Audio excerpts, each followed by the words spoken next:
कई बार आपने अपने जीवन में देखा होगा कि बहुत ज्यादा पढ़े लिखे लोग भी असफल हो जाते हैं, लेकिन बहुत कम पढ़े लिखे लोग भी बहुत ज्यादा सफल हो जाते हैं। क्या आप जानते हैं कि इसके पीछे का कारण क्या है? तो चलिए आज इसी बात को समझते हैं। इस बात को समझाने के लिए मैं आप सभी को एक कहानी सुनाता हूँ। इस कहानी को आप बहुत ही ध्यान से सुनिएगा और समझिएगा। एक बार की बात है कि एक बहुत बड़ी जहाज बनाने वाली कंपनी ने एक बहुत ही विशाल जहाज बनाया।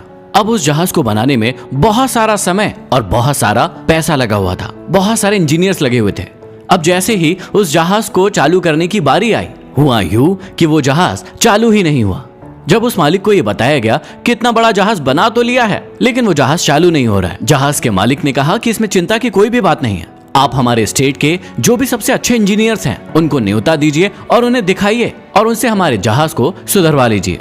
उनके मैनेजर ने ऐसा ही किया। जितने भी सबसे अच्छे इंजीनियर्स थे उनको इनवाइट किया। उन्होंने जहाज को बड़ी बारीकी से देखा, गौर किया, बहुत सारा समय गुजारा, लेकिन उस समय को गुजारने के बाद भी वो जहाज को सुधार नहीं पाए।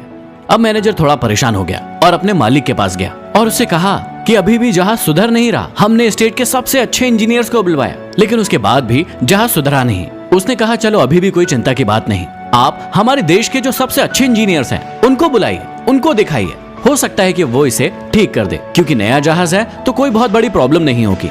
उसने ऐसा ही किया। देश के जितने भी सबसे बड़े इंजीनियर्स थे उनको बुलवाया और बहुत सारा समय स्पेंड किया। अब लगभग साल भर गुजर गया।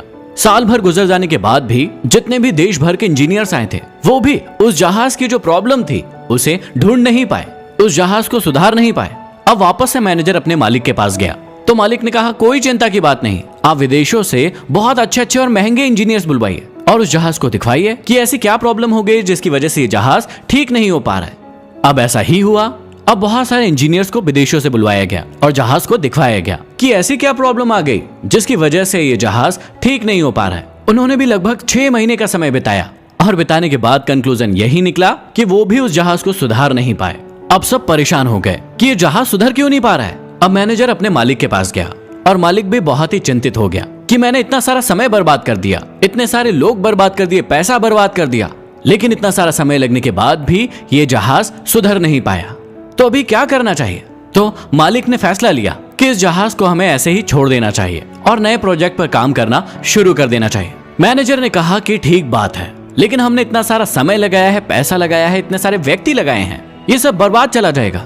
मेरी आपको एक सलाह है कि हमारे शहर में एक छोटी पनडुब्बी सुधारने वाला व्यक्ति है जो शहर में बहुत ही ज्यादा फेमस है। वो ज्यादा पढ़ा लिखा नहीं है, लेकिन क्या हम इस मामले में उसकी मदद ले सकते हैं?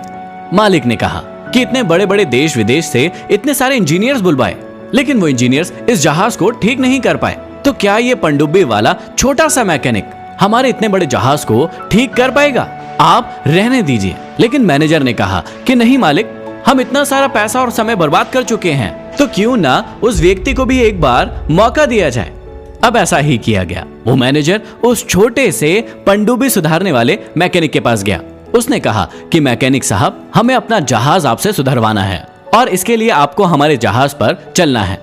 मैकेनिक ने उसे देखा और मुस्कुराया और कहने लगा कि साहब, मैं एक छोटा सा मैकेनिक हूँ, छोटी छोटी सी नाव और पनडुब्बियां सुधारता हूँ। मैंने तो इतना बड़ा जहाज अपने जीवन में कभी देखा भी नहीं है, तो फिर मैं आपके जहाज को कैसे सुधार पाऊंगा? उस मैनेजर ने कहा कि मुझे पता है कि आपने ऐसा काम कभी नहीं किया, लेकिन शहर में आपका बहुत नाम है। जो भी लोगों की पनडुब्बियां खराब होती है वो सभी आपके पास ही उसे लेकर आते हैं। तो मेरा विश्वास है कि आप कुछ तो हमारी मदद कर ही सकते हैं, और चाहे ना सुधरे, लेकिन आप एक बार चलकर देख तो लीजिए। मैकेनिक उस मैनेजर की बात मान गया और जहाज पर चलने के लिए तैयार हो गया। जब वो जहाज पर गया तो वो आश्चर्यचकित रह गया, क्योंकि उसने अपने जीवन में इतना बड़ा जहाज कभी भी नहीं देखा था। सबसे पहले वो मैकेनिक उस जहाज पर चढ़ा और उसने 2-3 घंटे लगाकर जहाज का एक एक पार्ट घूमा, एक एक जगह पर घूमा, एक एक मशीन को देखा।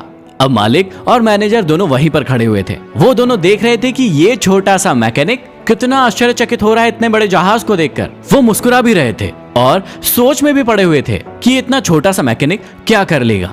लगभग 5-6 घंटे तक वो मैकेनिक उस जहाज पर घूमता रहा। अब उसके बाद एक समय ऐसा आया कि वो एक जगह पर जाकर रुक गया और बार बार वहां पर देखने लगा, बार बार सोचने लगा, समझने लगा और वहीं पर खड़ा रहा।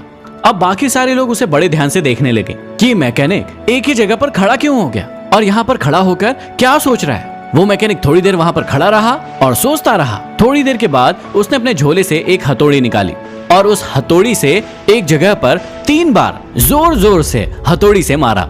और उसके बाद वो उस मैनेजर के पास गया और मैनेजर से कहा कि अब इस जहाज को चालू करके देख लीजिए। मैनेजर का दिमाग खराब हो गया, मालिक का भी दिमाग खराब हो गया कि इसने तो सिर्फ 3 हथौड़ी मारी और कुछ नहीं किया और कह रहा है कि अब जहाज को चालू करके देख लीजिए।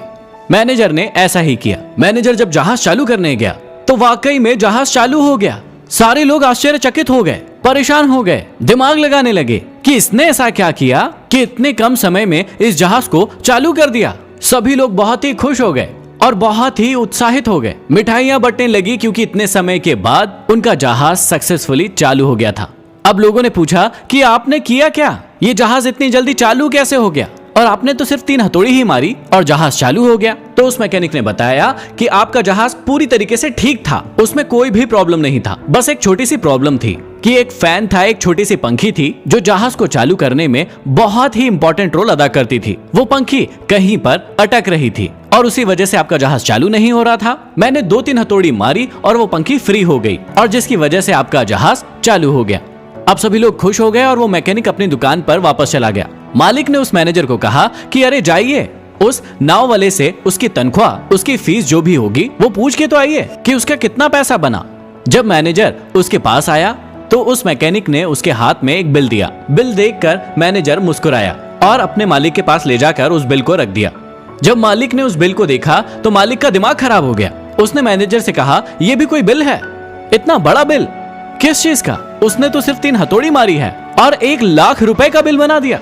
मालिक ने मैनेजर से कहा कि हम उसे बिल्कुल 1 लाख रुपए देंगे, इसमें कोई बड़ी बात नहीं है, हमें उसे देना ही है, लेकिन आप उसके पास जाइए और उससे लिखवा कर लाइए कि ये बिल किस चीज का है। उसने ऐसा क्या किया कि उसने 1 लाख रुपए का बिल हमें बनाकर दिया है।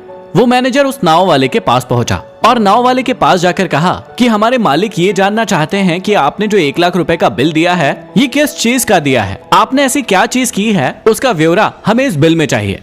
उस नाव वाले ने एक और बिल बनाया और इस बिल को देखकर तो मैनेजर के चेहरे पर मुस्कुराहट ही आ गई। वो मैनेजर उस बिल को लेकर अपने मालिक के पास गया और कहा कि इस बिल में ब्यौरा लिख दिया गया है, आप इसे पढ़िए।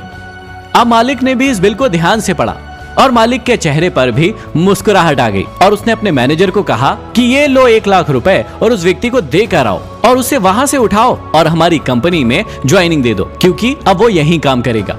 अब आप लोगों के मन में भी एक प्रश्न आ रहा होगा कि उस बिल में ऐसा लिखा क्या था कि उस व्यक्ति को 1 लाख रुपए मिल गए और उसे उसकी कंपनी में ज्वाइनिंग भी दे दी गई। अब ध्यान से सुनिएगा, उस बिल में लिखा था कि 20 रुपए हथौड़ी मारने के। ध्यान से सुनिएगा, हथौड़ी मारने के 20 रुपए और हथौड़ी कहां पर मारना है इस बात के 99,980 रुपए। हथौड़ी कोई भी मार सकता था, उस बात के 20 रुपए लिए गए, लेकिन किसी को नहीं पता था कि ये हथौड़ी मारना कहां है और उसी बात के 99,980 रुपए लिए गए। तो ध्यान रखिएगा कि आपके जीवन में सबसे महत्वपूर्ण चीज है एक्सपीरियंस। यदि आपके पास डिग्रियां बहुत सारी है लेकिन एक्सपीरियंस नहीं है तो उन डिग्रियों का, उस पढ़ाई का कोई भी मतलब नहीं है। लेकिन यदि आपके पास डिग्रियां नहीं है लेकिन आपके पास एक बहुत अच्छा एक्सपीरियंस है, आप बहुत समय से उस फील्ड में काम कर रहे हैं, तो वाकई में आपकी जिंदगी आप संवार सकते हैं।